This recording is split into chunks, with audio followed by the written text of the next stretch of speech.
네, 안녕하십니까, 윤준입니다. 오늘 좀 해드릴 얘기는 지금 이제 1월 16일 토요일이고요. 이제 저녁 11시 51분에 영상을 찍고 있습니다. 그래서 이제 제가 증시 스케줄이랑 그 다음에 앞으로 이제 우리가 좀 봐야 될 내용들을 조금 살펴보고 이제 뉴스들을 좀 살펴본 보도 중에 우리 구독자 여러분들하고 우리 개인 투자자분들께 마침 영상을 좀 찍어드리면 좋을 것 같다 싶어서 영상을 좀 켰습니다.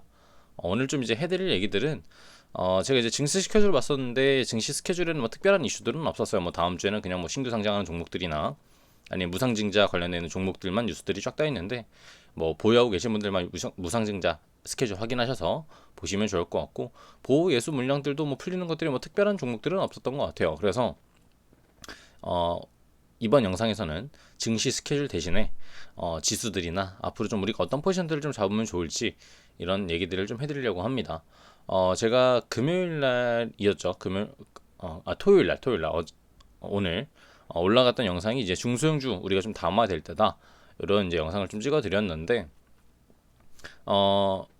중소형주 관련된 종목들을 좀 담으라고 하는데 영상 아마 제가 길이가 좀 짧았어가지고 내용들이 좀 부족했던 것 같아요. 그래서 지수 얘기를 좀 하면서 그 내용까지 다시 한 번 더 좀 짚고 넘어가도록 하겠습니다. 이제 금요일 기준으로 코스닥 지수가 1.6% 하락을 했고요. 그 다음 코스피 지수가 2%대 하락을 하게 됐는데 12일 화요일 날 요 캔들 보여드릴게요. 요날하고 느낌이 다른 게 뭐냐면 화요일 날 제가 첫 번째 동그라미 쳐드렸던 이 화요일 날은 증시가 낙폭이 오고 나서 회복들을 했어요. 첫 낙폭이 컸던 거는 화요일이 조금 더 큽니다. 전날 종가 대비해서 마이너스 3%까지 떨어졌고 금요일 같은 경우는 1%까지 상승했다가 마이너스 2%까지 떨어졌어요. 그리고 최저가가 당일 종가가 되었는데 분봉을 보여드리면 이런 식으로 마지막까지 낙폭을 주면서 끝났다라는 거. 이렇게 끝났기 때문에 아무래도 화요일과 금요일의 분위기는 좀 달랐을 수 있습니다. 자, 근데 여기서 우리가 참고해야 될 거. 화요일은 우리가 수, 목, 금 우리가 대응할 수 있는 시장들이 있었고 그 다음에 대응할 수 있는 기회들을 주잖아요. 근데 금요일 같은 경우는 토요일, 일요일에 장이 안 열리기 때문에 그럴 만한 대응할 수 있는 여유들을 주지 않아요. 그래서 저는 증시들이 좀 더 빠졌을 거다. 가능성을 좀 열어두고 있는 상태고요. 아무래도 지금 열병식 이슈들도 있다 보니까 열병식이 지금 뭐 거의 매년 연례 행사였어요. 없었던 것도 아니었고 그동안 계속 있었던 이슈였는데 아무래도 지수가 많이 올라오고 그다음 또 3월달 공매도에 대한 얘기들도 많이 올라오고 그러다 보니까 아무래도 불안감적인 그 느낌 때문에 아마 금요일날 좀 더 예민하게 반응하지 않았나 싶습니다. 저는 지수들에 대해서 이렇게 뭐 앞으로 더 올라갈 것이다, 뭐 앞으로 어떻게 빠질 것이다 라고 말씀을 드리고 싶지는 않아요. 우리가 거기에 맞춰서 안전하게 대응을 하면 될 뿐이에요. 우리가 지수들을 어떻게 움직일 거다 정확하게 맞춘 사람은 저는 아무도 없다라고 생각합니다. 저도 여태까지 지금 계속 주식을 해오면서 저는 그냥 거기에 맞춰서 시나리오를 미리 준비를 해놓고 거기에 맞춰서 그냥 움직였을 뿐이었어요. 그래서 우리 구독자 여러분들도 좀 제가 갖고 있는 시나리오처럼 좀 시나리오들을 좀 가지고 계셨으면 좋겠습니다. 일단은 제가 아까 말씀드렸다시피 토요일에 올라갔던 영상 중소형 주제 담아야 될 때다 이런 얘기들과 같이 좀 엮어서 얘기를 해드릴게요. 지수들이 올라가게 되면은 당연히 지금 대형주들 위주로 올라가다 보니까 사람들이 대형주 못 담은 사람들이 중소형주에서 대형주로 넘어가기 시작을 할 거예요. 그러다 보면은 중소형주 흐름들이 죽을 수는 있겠죠. 지수들이 앞으로 계속 올라가서 3,500까지 계속 올라간다고 하면은 하지만 지수들이 어느 정도 중간 조정들이 오고 흔들릴 수 있는 구간들이 온다라고 하면은 중소형주들처럼 좀 탄력적으로 움직여줄 수 있는 애들에서 다시 한번 더 수급이 넘어갈 가능성도 저는 있다라고 생각을 합니다. 그런 종목들 대부분이 지금 이제 우리가 많이 못 봤었던 대형주 쪽 삼성전자가 원래 가면은 그 밑에 IT 반도체가 따라 붙어주고 뭐 SK 하이닉스가 가더라도 뭐 반도체 관련된 종목들이 따라 붙어줬었는데 그런 것처럼 IT 반도체 쪽 지금 수급들이 많이 빠져서 좋은 종목인 경우에도 불구하고 떨어질 때는 좀 많이 떨어졌는데 올라올 때는 또 탄력적으로 못 올라오는 듯한 느낌들이 있다 보니까 아무래도 더 그랬던 것 같습니다. 그래서 제가 전에 5G 영상을 한번 찍어드렸어요. 2차전지 소부장 놓친 사람들 5G 잡아라. 그래서 실제로 에이스테크 같은 종목들이 올라갔었어요. 물론 에이스테크 올라갔을 때에도 자 에이스테크가 많이 올라갔던 건 아닙니다. 자 보여드리면 뭐 12% 최고점 그 다음날 5% 정도 상승률 보여주는 이런 구간밖에 안 나왔었어요. 근데 우리가 삼성전자나 이런 종목들 생각하면 이때도 삼성전자가 잘 올라갔었단 말이죠. 근데 또 내려오고 나서 버텨주는 구간들도 나오고, 우리가 이런 종목들을 놓쳐서는 안 된다라는 거예요. 물론 내 계좌의 안정성을 좀 가져가기 위해서는 삼성전자, SK하이닉스 담아야죠.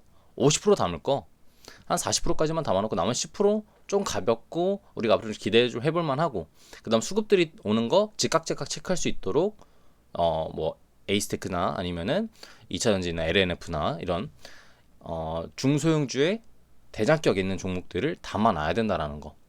이런 종목들 담아놓는 거 부담스럽진 않거든요. 단지 지금 삼성전자가 5% 올라가는데 중소형주가 3%밖에 못 가고 2%밖에 못 가니까 아무래도 상대적 박탈감을 느낄 수는 있어요. 대형주도 저렇게 가는데 내가 갖고 있는 중소형주가 이거밖에 못 가? 라는 박탈감을 느낄 수 있습니다. 그래서 우리가 지수들이 지금 올라갔을 때는 그 대형주로 계속 놀아야겠죠. 왜냐? 안전하게 놀아야 되니까. 하지만 떨어진다라고 했었을 때, 그 다음에 지금처럼 약간 흔들릴 수 있는 구간에서는 탄력적으로 움직이기 위해서 아무래도 좀 강할 수 있는 종목들이나, 아니면 미리 묻어놨었을 때 내가 나중에 30%든 40%든 좀 크게 먹을 수 있는 탄력적인 종목들을 잡아놔야 된다라는 거예요. 그런 종목들이 2차전지나 전기차나 수소차나 5G나 소부장이나 시스템 반도체 등등, 이런 종목들의 대장격 있는 종목들. 아마 이렇게 물어보시는 분들이 있어요. 그러면 그 중에서 대장주가 뭔데요? 라고 물어보시는 분들이 있는데, 대장주라고 뭐 정확히 탁 찍어서 있지는 않아요. 하지만 뭐 네이버나 유튜브나 이런 데서 뭐 대장주, 뭐 2차전지 대장주, 5G 대장주 치면은 나오는 종목들이 딱 겹치는 애들이 한두 종목 있어요. 한두 종목 정도. 그런 종목들을 말씀드리는 거예요. 자, 제가 그런 종목들을 지금 딱히 안 잡아드리는 이유는, 그런 종목들 잡아드리다 보면 섹터 종목도 다 잡아드려야 되고, 그리고 약간 핑거프린스라고 하죠. 검색들을 안 하고 자꾸 이렇게 얻어가려고 하는 그런 구간들이 좀 있을 수도 있기 때문에, 우리가 이왕이면 조금 더 공부해보고 조금 더 대장주를 찾으면서 다른 종목들까지 약간 눈에 좀 들어오는 그런 것도 있었으면 좋을 것 같다 싶어서 직접 한번 검색해보는 것도 좋을 것 같아요. 물론 저도 나중에 영상으로 한번 정리를 해서 올릴 예정입니다. 섹터별로 해서 포함되는 종목들이나 이런 것도 찍어드릴 예정이니까 참고해주시면 좋을 것 같고요. 그래서 오늘 좀 얘기들은 뭐냐면, 지금 지수 올라갈 때에는 물론 대장주로 놀아야 된다, 대형주들로 놀아야 된다. 코스피는 대형주들. 하지만 지수가 지금 어느 정도 불안감이 약간 껴있기 때문에 저는 금요일날 이거 빠진 거는 부담스럽지 않다라고 생각해요. 하지만 떨어진다라고 했었을 때 우리 대형주들 잡는 것도 방법이겠지만, 우리 약간 탄력적으로 좀 움직여줄 수 있는 중소형주의 대장주들을 다시 한 번 더 잡아서 포트에 좀 꾸려놓는 것도 방법일 것 같다. 그러면 대형주 위주 포트를 꾸려놓은 사람들 예로 한번 들어보도록 할게요.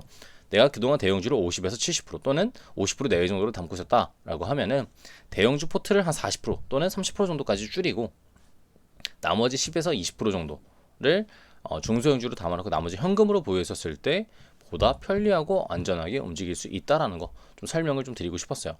그래야 대형주들 무난하게 지수 올라가는 거 좀 버텨줄 때 중소형주들로 탄력적으로 수익 한번 보고, 그 다음에 나머지 현금들로 익절하고 난 현금이랑 기존에 보고 있던 현금들로 다시 한번 대장주 공략이나 대형주 공략이나 아니면 그 밑에 또 따라 붙어주는 중소형주들 공략을 해볼 수 있다라는 거.